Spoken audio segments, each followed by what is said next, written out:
siang. Kembali lagi bersama kami, bersama saya Farana Majaki, NPM di bawah ini. Dan saya Radiko. Masalah penduduk dengan pertanian, penduduk bertambah yang lebih cepat dibanding pertambahan produksi dari bahan yang mengakibatkan impor untuk memenuhi kebutuhan penduduk.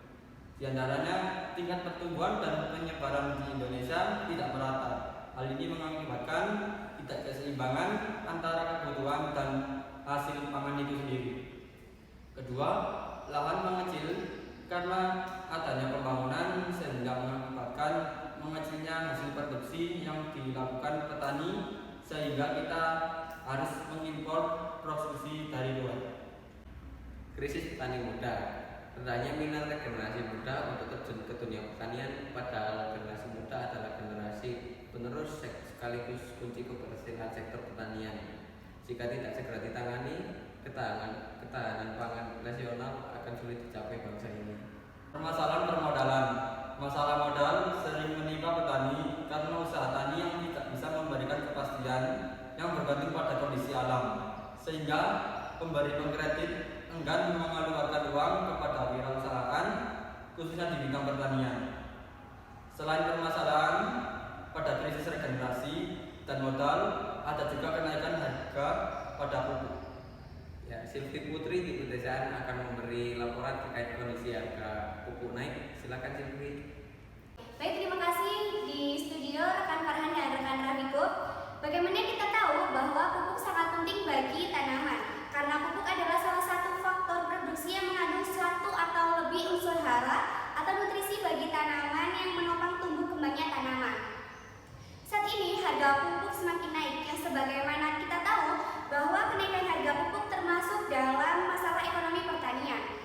Kenaikan harga pupuk tentu saja merugikan para petani. Dan lebih lengkapnya sudah bersama saya dengan Bapak Ardiandri. Ya. Selamat siang Bapak. Siang. Bapak merupakan petani Padi. Bagaimana tanggapan Bapak sebagai petani tentang kenaikan harga pupuk? Rencana pemerintah untuk menaikkan harga pupuk yang diproduksi mencapai 50%. Sebagian besar masyarakat dianggap tidak berpihak dan tidak menguntungkan biaya usaha tani. Walaupun rencana kenaikan harga pupuk tersebut akan diikuti oleh kenaikan harga pembeli, namun tetap saja tidak menguntungkan bagi petani. Baik Pak. Dampak bagi petani jika harga pupuk tetap naik bagaimana?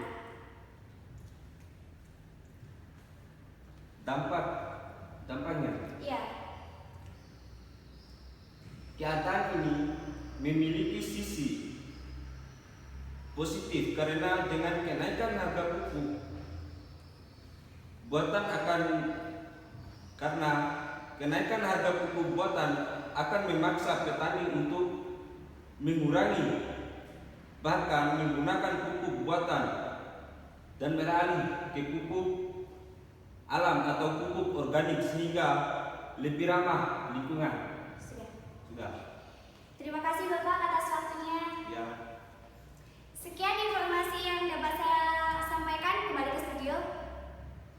Ya, seperti yang kita lihat tadi, tanggapan dari petani pada permasalahan ekonomi pertanian. Usaha pemerintah dalam mengatasi ekonomi pertanian diantaranya memberikan edukasi, Bantuan peminjaman melalui bank dengan bunga yang rendah, bantuan subsidi pupuk dan benih yang lebih merata. membuat regulasi dan kebijakan pertanian, menyediakan jalan usaha tani untuk melindungi dari fluktuasi harga, gagal panen, dan memberikan iklim yang mendatang. Sekian dari kami, terima kasih dan sampai jumpa.